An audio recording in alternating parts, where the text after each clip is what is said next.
Bonjour, bienvenue dans cette nouvelle session questions-réponses. Aujourd'hui, je réponds à une question que je trouve super intéressante, qui malheureusement ne m'a pas été adressée. Elle a été adressée à Asma Fares. Une vidéo que j'ai vue il y a au moins 3 semaines. Hein. Je sais même plus. Peut-être un mois, je sais pas. Bref, il y a un moment. Donc là, je ne l'ai pas revue. Je voulais pas me remettre à l'esprit sa réponse parce que ce que je vais répondre moi à cette question n'aura rien à voir avec la réponse qui a été apportée dans sa vidéo. La question, c'était une jeune femme en fait qui lui écrivait de se demander si elle se mettait en couple avec un garçon âgé de 21 ans alors qu'elle est âgée de 27 ans, sachant aussi que elle est divorcée, c'est une femme divorcée.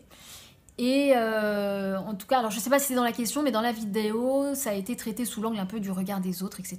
Enfin bon, voilà la question.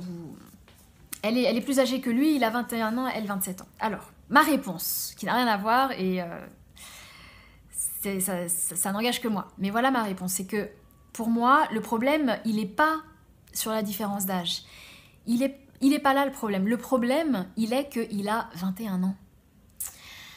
21 ans, en France en tout cas, dans cette société, je suis désolée, mais tu n'es pas un adulte. Tu n'es pas fini, je parle pas au sens légal du terme, évidemment, laissez-moi développer. Je parle au fait que tu quittes tout juste les jupons de papa-maman, c'est-à-dire que tu... Et encore, c'est même pas sûr, je sais pas si c'est le cas de ce garçon en l'occurrence, ça se trouve il y est toujours, mais normalement, voilà, on n'est plus sous la responsabilité de ses parents et on se lance pour voler de ses propres ailes dans la vie et construire son indépendance, son autonomie et voilà, on se lance dans le bain là on va vraiment expérimenter beaucoup de choses qui peuvent être des obstacles, des épreuves, des challenges, des claques dans la figure et tout ça vont forger, c'est ça qui nous forge et qui nous forge une identité d'adulte, qui nous forge nos valeurs, qui nous forge sur tous les plans de sa vie. Et c'est un cycle qui est hyper important dans une vie. C'est un cycle qui est chargé de ça, de nous définir en fait en tant qu'adulte sur ces plans-là. Donc ce garçon, tout ça c'est ce qu'il attend, c'est devant lui. Il débute ce cycle-là. Un cycle de vie, il faut savoir que c'est 7 ans. Je ne sais pas si vous le savez, voilà, un cycle de vie c'est 7 ans, c'est entre 6 et 8 ans. J'en parle dans le programme La Base. Toi, tu es à la fin de ce cycle. Toi, tu as 27 ans, tu arrives sur la fin de ce cycle, tu as en plus vécu des choses, tu as vécu un mariage, tu as vécu un divorce, tu as forcément développé des croyances à l'issue de ces expériences-là, et c'est normal, c'est ça, expérimenter la vie, c'est de ça dont je parle quand je te parle du garçon juste avant.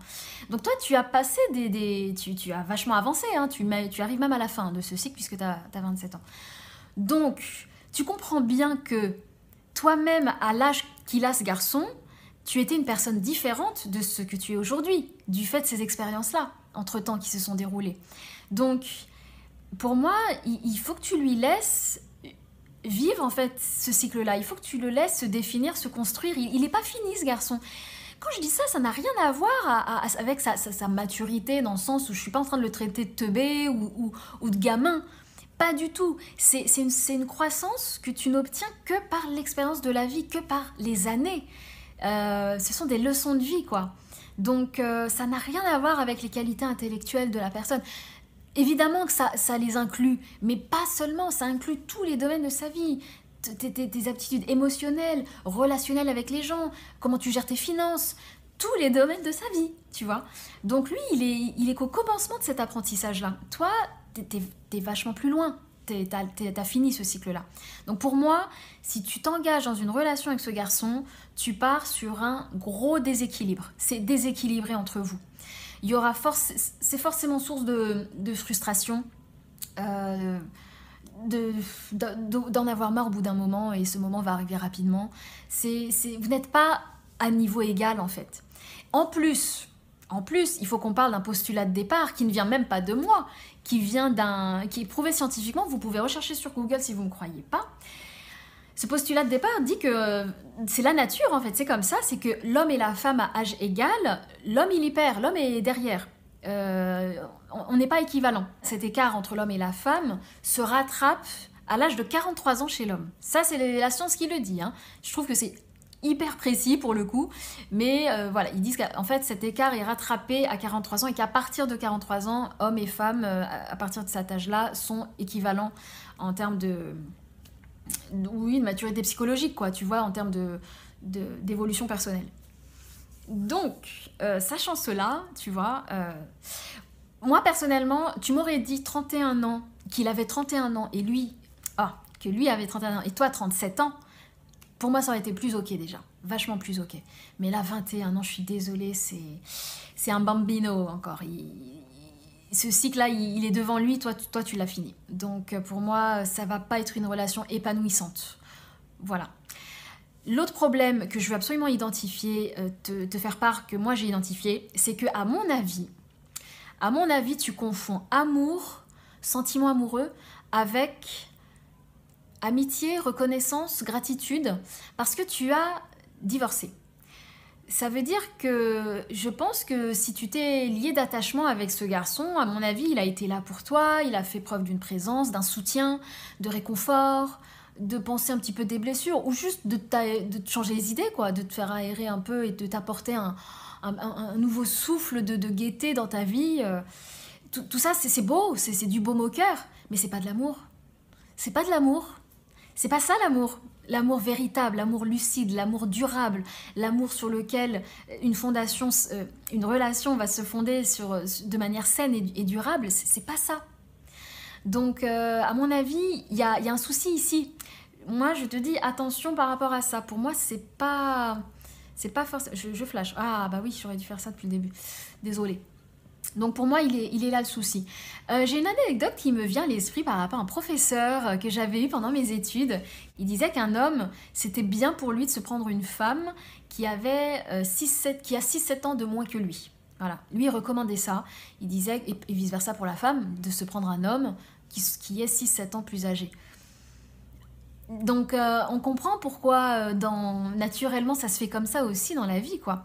C'est que quand il y a un cycle de différence entre l'homme et la femme et où c'est madame où c'est le garçon qui a fait ce cycle-là en avance, eh bien on s'y retrouve. L'homme et la femme se retrouvent à un niveau équivalent. Voilà.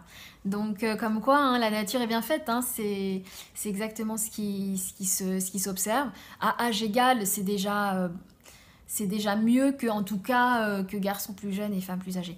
À partir d'un certain âge. Hein. Après, vous allez me dire, mais Somaya, dans la vie, on les voit, ces couples, surtout les stars, hein, les célébrités. Alors déjà, comparez pas la vie des gens normaux avec la vie de gens qui sont dans un autre monde.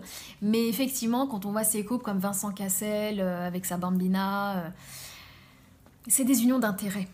C'est des unions d'intérêt, c'est-à-dire que chacun y trouve son compte dans cette union-là. Ils sont d'accord dès le départ et chacun y trouve son intérêt et ça fonctionne comme ça.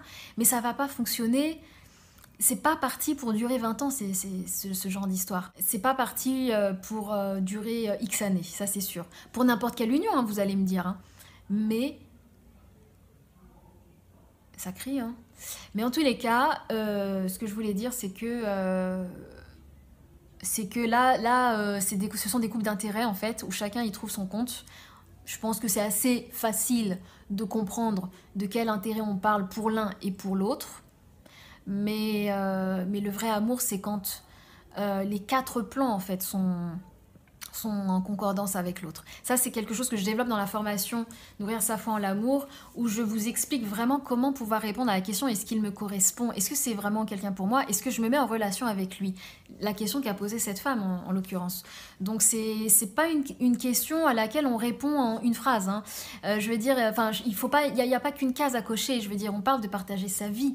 Donc, il faut quand même valider un certain nombre de choses que j'expose dans la formation Nourrir sa foi en l'amour et vous allez normalement, franchement, vous allez comprendre à quel point c'est important. C'est vraiment important de valider ça. Sinon, vous partez pour quelque chose qui peut tourner vite à l'enfer. Hein. C'est quand vous voyez des couples, on les voit autour de soi. Hein. Mais c'est infernal. Tu te dis, mais mon Dieu, heureusement que je suis préservée de ça, quoi. Grâce à Dieu. Mais il n'y a que l'éducation qui préserve de ça. Il n'y a que le fait d'apprendre, quoi. Voilà, donc on arrive déjà à 10 minutes. Je vais m'arrêter là. Et vous avez les liens dans la description juste en dessous pour ma formation, pour aussi m'adresser votre question. S'il vous plaît, respectez bien les conditions quand vous m'adressez votre question, parce que vous ne respectez jamais, je ne sais pas pourquoi. En tous les cas, c'est bien expliqué, c'est en français, donc normalement, il n'y a pas de souci pour le comprendre. Et j'ai envie là d'enchaîner sur une autre question. de la même youtubeuse qu'une de ses abonnées lui a adressé sur sa nuit de noces, qui a été assez horrible. Bref, on se voit dans la vidéo suivante tout de suite après.